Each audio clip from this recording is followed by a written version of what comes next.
শুভ সকাল, জয় কৃষ্ণকালী মায়ের জয়। 2025 সালের 1 জানুয়ারি, হ্যাপি নিউ ইয়ার।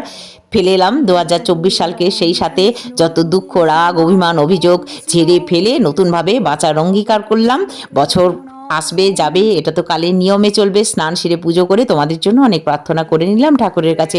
আজকে কল্পতরু দিবস, রামকৃষ্ণ আশ্রমে অনুষ্ঠান চলছে, এরপর আমরা যাব সেখানে, একটু রান্না করে রেখে যাব, কারণ প্রসাদ পাবো কিনা জানি না, খুব ভিড় হয় তো। ক্যালেন্ডার বদলতে করলাম, নেগেটিভ আচরণগুলো চেঞ্জ করতে হবে। সবার খুব ভালো কাটুক ঠাকুরের কাছে এই প্রার্থনা করে নিয়েছি। তোমরা সবাই খুব ভালো থাকো, সুস্থ থাকো। অনেক অনেক শুভেচ্ছা, শুভকামনা রইল। বড়দের চরণে প্রণাম। বছর শুরুতে আমাদের বাড়িতে কি বিপদ নেমে এসেছে দেখো। জয়ী ঘুম থেকে উঠে বলছে পেটে খুব যন্ত্রণা, অনেক চেষ্টা করেও যন্ত্রণা কিছুতেই কমলো না। এখন 9:30 বাজে, যাচ্ছে ডাক্তারের কাছে। যেতে চাইছিল না, বছরের প্রথম দিন বলে। প্রথম দিন হোক বা শেষ দিন, অসুখ করলে তো ডাক্তারের কাছে যেতেই হবে, তাই না বলো? ডাক্তার দেখিয়ে ফিরে এলো, দেখে কি বলছে এখন। তোমরা ভালো থেকো, নতুন বছর তোমাদের ভালো কাটুক গো।